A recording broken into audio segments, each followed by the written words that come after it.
ಒಂದು ಎಲೆಕ್ಷನ್ ಅಂದ್ರೆ ಬರೀ ನಂಬರ್ಗಳ ಆಟ ಅಂತ ನಾವ್ ಅನ್ಕೋತೀವಿ. ಆದ್ರೆ ಅದು ಅದಕ್ಕಿಂತ ಬಹಳ ದೊಡ್ಡದು.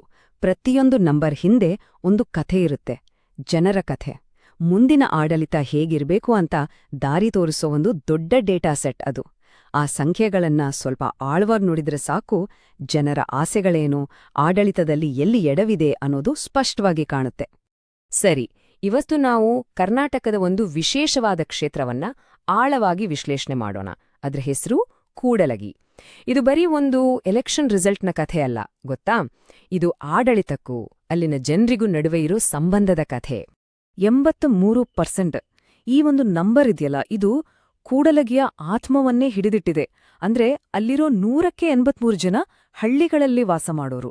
ಅವರ ಬದುಕು, ಅವರ ಜೀವನ ಎಲ್ಲವೂ ಭೂಮಿ ತಾಯಿಯ ಜೊತೆ, ಅದರ ಸವಾಲುಗಳ ಜೊತೆ ಹಾಸುಹೊಕ್ಕಾಗಿದೆ.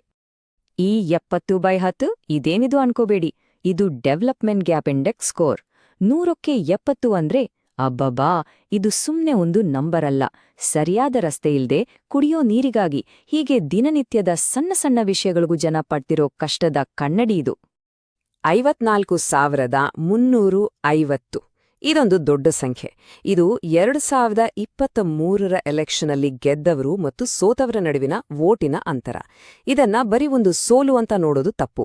ಇದು ಜನ ಕೊಟ್ಟಿರೋ ಒಂದು ತುಂಬಾನೇ ಪವರ್ಫುಲ್ ಮೆಸೇಜ್, ಒಂದು ಖಡಕ್ ತೀರ್ಪು ಅಂತಾನೆ ಹೇಳ್ಬೋದು. ಸರಿ, ಹಾಗಾದ್ರೆ ಈ ವಿಶ್ಲೇಷಣೆಯಲ್ಲಿ ನಾವು ಏನೆಲ್ಲ ನೋಡ್ತೀವಿ? ಮೊದಲಿಗೆ ಅಲ್ಲಿನ ಮಣ್ಣಿನ ಕಥೆ, ಅಂದ್ರೆ ಜನರ ಕಷ್ಟಗಳು. ಆಮೇಲೆ 2023ರ ರಿಸಲ್ಟ್, ಆ ಜನಾದೇಶದ ಹಿಂದಿನ ಕಾರಣಗಳು. ಅದರಿಂದ ಪಾಠ ಕಲಿತು ಆಡಳಿತಕ್ಕೆ ಒಂದು ಬ್ಲೂಪ್ರಿಂಟ್ ಹೇಗೆ ರೆಡಿ ಮಾಡೋದು, ನಂಬಿಕೆ ಹೇಗೆ ಗಳಿಸೋದು, ಕೊನೆಗೆ ನಾಯಕ ಹೇಗಿರ್ಬೇಕು, ಈ ಎಲ್ಲವನ್ನ ಒಂದೊಂದಾಗೇ ನೋಡೋಣ. ಓಕೆ, ಹಾಗಿದ್ರೆ ಶುರು ಮಾಡೋಣ. ನಮ್ಮ ಮೊದಲನೇ ಭಾಗ, ಮಣ್ಣಿನ ಕಥೆ. ಇಲ್ಲಿ ನಾವು ಆ ಕ್ಷೇತ್ರದ ಜನ ಯಾರು, ಅವರ ಬದುಕು ಹೇಗಿದೆ, ಅವರ ನಿಜವಾದ ಸಮಸ್ಯೆಗಳೇನು ಅನ್ನೋದನ್ನ ಮೊದಲು ಅರ್ಥ ಮಾಡ್ಕೊಳ್ಳೋಣ. ಸ್ಕ್ರೀನ್ ಮೇಲೆ ನೋಡಿ, ಕೂಡಲಗಿ ಇದು ಎಸ್ಟಿ ಮೀಸಲು ಕ್ಷೇತ್ರ. ಬಹುತೇಕ ಅಂದ್ರೆ 83% ಜನ ಹಳ್ಳಿಗಳಲ್ಲೇ ಇದ್ದಾರೆ. ಸಮಸ್ಯೆಗಳ ಲಿಸ್ಟ್ ನೋಡಿದ್ರೆ ಸರಿಯಾದ ರಸ್ತೆ ಸಂಪರ್ಕ ಇಲ್ಲ, ಶುರು ಮಾಡಿದ ನೀರಿನ ಪ್ರಾಜೆಕ್ಟ್ಗಳು ಅರ್ಧಕ್ಕೇ ನಿಂತಿವೆ. ಅದಕ್ಕಿಂತ ದೊಡ್ಡ ಪೆಟ್ಟು ಅಂದ್ರೆ 2011ರಲ್ಲಿ ಗಣಿಗಾರಿಕೆ ಬ್ಯಾನ್ ಆದ್ಮೇಲೆ ಸಾವಿರಾರು ಜನ ಕೆಲ್ಸ ಕಳ್ಕೊಂಡ್ರು. ಆ ಗಾಯ ಇನ್ನೂ ಮಾಸಿಲ್ಲ. ಈ ಪದವನ್ನ ಗಮನಿಸಿ, ಕ್ರಾನಿಕ್ ವೆಲ್ಫೇರ್ ಫೆಟೀಗ್ ಅಂದ್ರೆ ದೀರ್ಘಕಾಲದ ಕಲ್ಯಾಣ ಆಯಾಸ. ಇದರ ಅರ್ಥ ಏನ್ ಗೊತ್ತಾ? ಸರ್ಕಾರದಿಂದ ಯೋಜನೆಗಳು ಬರುತ್ತೆ ಅಂತ ವರ್ಷಗಟ್ಲೆ ಕಾಯೋದು, ಬಂದ್ರೂ ಅದು ಪೂರ್ತಿಯಾಗ್ದೇ ಇರೋದು. ಇದರಿಂದ ಜನರಿಗೆ ಒಂದು ರೀತಿ ಬೇಸರ, ನಿರಾಸೆ ಆವರಿಸ್ಬಿಡುತ್ತೆ. ಇದು ಬರೀ ಅಸಮಾಧಾನ ಅಲ್ಲ, ಇಡೀ ಸಿಸ್ಟಮ್ ಮೇಲಿನ ನಂಬಿಕೆಯೇ ಹೊರಟೋಗುತ್ತೆ. ಸರಿ, ಈಗ ಬರೋಣ ನಮ್ಮ ವಿಶ್ಲೇಷಣೆಯ ಕೇಂದ್ರ ಬಿಂದುವಿಗೆ. 2023ರ ಎಲೆಕ್ಷನ್ ರಿಸಲ್ಟ್.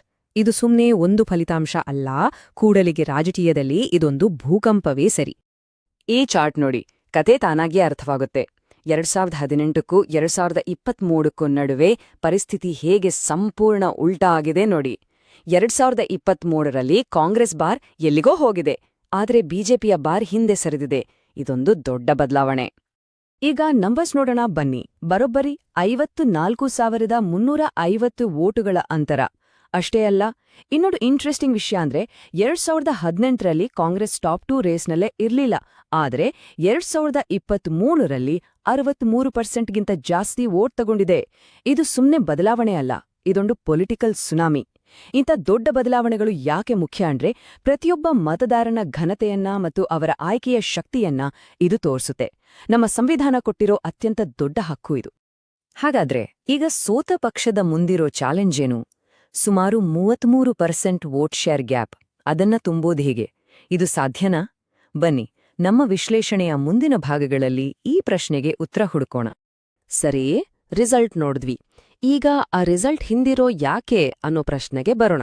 ಅಸ್ಲಿ ಕಾರಣಗಳೇನು ಒಂದೊಂದಾಗಿ ಬಿಡಿಸಿ ನೋಡೋಣ. ಜನರನ್ನ ಅಷ್ಟು ದೊಡ್ಡ ಮಟ್ಟದಲ್ಲಿ ಬದಲಾವಣೆಗೆ ಪ್ರೇರೇಪಿಸಿದ 3 ಮುಖ್ಯ ಕಾರಣಗಳಿದ್ವು. ಒಂದು, ವೆಲ್ಫೇರ್ ಫಿಟೀಗ್, ಅಂದ್ರೆ ಯೋಜನೆಗಳು ಸಿಗದೇ ಆದ ನಿರಾಸೆ. 2, ಡೆವಲಪ್ಮೆಂಟ್ ಗ್ಯಾಪ್ಸ್, ಮೂಲಸೌಕರ್ಯಗಳೇ ಇಲ್ದಿರೋದು. 3, ಜಾಬ್ಸ್ ಕ್ರೈಸಿಸ್, ಗಣಿಗಾರಿಕೆ ನಿಂತ ಮೇಲೆ ಕೈಗೆ ಕೆಲ್ಸವೇ ಇಲ್ಲದ ಸ್ಥಿತಿ. ಇವೆಲ್ಲವೂ ಜನರ ದೈನಂದಿನ ಬದುಕಿನ ಮೇಲೆ ನೇರ ಪರಿಣಾಮ ಬೀರಿತ್ತು. ನೋಡಿ, ಇಷ್ಟು ದೊಡ್ಡ ಸೋಲಿಗೆ ಒಂದೇ ಕಾರಣ ಇರಲ್ಲ. ಇದೊಂದ್ ರೀತಿ ಪರ್ಫೆಕ್ಟ್ ಸ್ಟಾರ್ಮ್. ರಾಜ್ಯ ಮಟ್ಟದಲ್ಲಿ ಕಾಂಗ್ರೆಸ್ ಪರ ಅಲೆ ಇತ್ತು, ಓಕೆ. ಆದ್ರೆ ಸ್ಥಳೀಯವಾಗೂ ಸಮಸ್ಯೆಗಳಿದ್ವು. ಹಿಂದಿನ ಎಂಎಲ್ಎ ಪಕ್ಷ ಬಿಟ್ಟು ಹೋದ್ರು, ಹೊಸ ಅಭ್ಯರ್ಥಿಗೆ ಅಷ್ಟು ಪರಿಚಿತೆ ಇರಲಿಲ್ಲ. ಇದೆಲ್ಲ ಸೇರಿ ಜನರ ಮತ್ತು ಪಕ್ಷದ ನಡುವೆ ಒಂದು ದೊಡ್ಡ ನಂಬಿಕೆಯ ಕಂದಕವನ್ನೇ ಸೃಷ್ಟಿಸಿತ್ತು.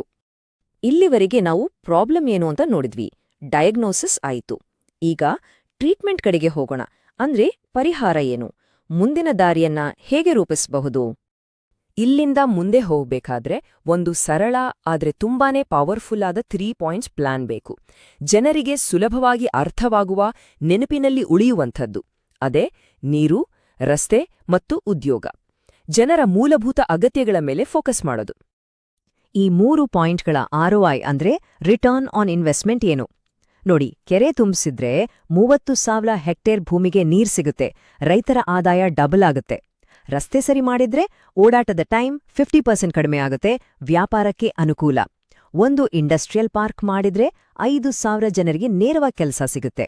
ಇದು ಬರೀ ಖರ್ಚಲ್ಲ, ಜನರ ಬದುಕಿನಲ್ಲಿ ಮಾಡುವ ಹೂಡಿಕೆ.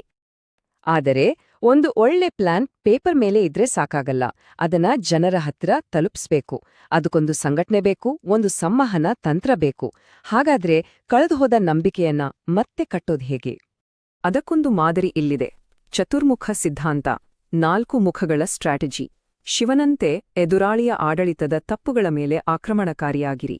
ವಿಷ್ಣುವಿನಂತೆ ನಿಮ್ಮ ಪಕ್ಷ ಸ್ಥಿರತೆ ಕೊಡುತ್ತೆ ಅಂತ ಭರವಸೆ ನೀಡಿ. ಬ್ರಹ್ಮನಂತೆ ಭವಿಷ್ಯಕ್ಕಾಗಿ ಹೊಸ ಐಡಿಯಾಗಳನ್ನ, ದೃಷ್ಟಿಕೋನವನ್ನು ತೋರಿಸಿ. ಮತ್ತು ದುರ್ಗೆಯಂತೆ ನಾವು ನಿಮ್ಮನ್ನ, ನಿಮ್ಮ ಸಂಸ್ಕೃತಿಯನ್ನ ರಕ್ಷಣೆ ಮಾಡ್ತೀವಿ ಅಂತ ಅಭಯ ನೀಡಿ. ಆದರೆ ಈ ಯಾವುದೇ ಸಂವಹನದಲ್ಲಿ ಜನರ ಘನತೆಗೆ ಧಕ್ಕೆ ತರಬಾರದು. ಅವರ ವೈಯಕ್ತಿಕ ಮಾಹಿತಿಯನ್ನು ಜವಾಬ್ದಾರಿಯಿಂದ ಬಳಸಬೇಕು. ಭಾರತದ ಹೊಸ ಡೇಟಾ ಸಂರಕ್ಷಣಾ ಕಾನೂನು ಕೂಡ ಇದನ್ನೇ ಹೇಳುತ್ತೆ. ಜನರ ನಂಬಿಕೆ ಮತ್ತು ಸಮ್ಮತಿ ಎಲ್ಲಕ್ಕಿಂತ ಮುಖ್ಯ. ನೆನ್ಪಿಡಿ, ಎಷ್ಟೇ ದೊಡ್ಡ ಸ್ಟ್ರಾಟಜಿ ಮಾಡಿದ್ರೂ ಅದನ್ನ ಹೊತ್ಕೊಂಡ್ ಹೋಗಕ್ಕೆ ಕೆಳಮಟ್ಟದಲ್ಲಿ ಜನ ಬೇಕು. ನಂಬಿಕೆ ಕಟ್ಟೋ ಕೆಲ್ಸ ಶುರು ಆಗ್ಬೇಕಿರೋದು ಬೂಚ್ ಮಟ್ಟದಿಂದ, ಪ್ರತಿ ಮನೆಯಿಂದ. ಸರಿ, ನಾವೀಗ ಈ ವಿಶ್ಲೇಷಣೆಯ ಕೊನೆಯ ಮತ್ತು ಬಹುಶಃ ಅತ್ಯಂತ ಕಠಿಣವಾದ ಶಿಫಾರಸಿಗೆ ಬಂದಿದ್ದೇವೆ. ಇದು ಕೆಲವರಿಗೆ ಇಷ್ಟವಾಗದೇ ಇರಬಹುದು, ಆದರೆ ಡೇಟಾ ಹೇಳ್ತಿರೋ ಸತ್ಯ ಇದು.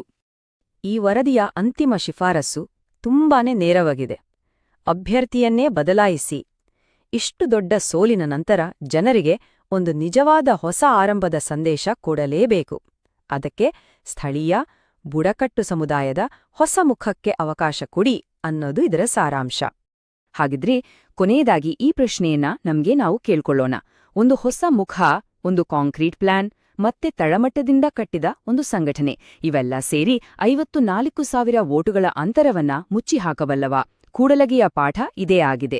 ಜನಕೇಂದ್ರಿತ ನಾಯಕರಾಗಿ ತಮ್ಮ ಕ್ಷೇತ್ರವನ್ನ ಉನ್ನತೀಕರಿಸಲು ಬಯಸಿದ್ರೆ blueprintstrategies.ai ಅನ್ನು mgr@blueprintstrategies.ai ನಲ್ಲಿ ಸಂಪರ್ಕಿಸಿ ಅಥವಾ 08042041602 ಗೆ ಕರೆ ಮಾಡಿ. ರಾಜಕೀಯವನ್ನು ಮೀರಿದ ಉದ್ದೇಶ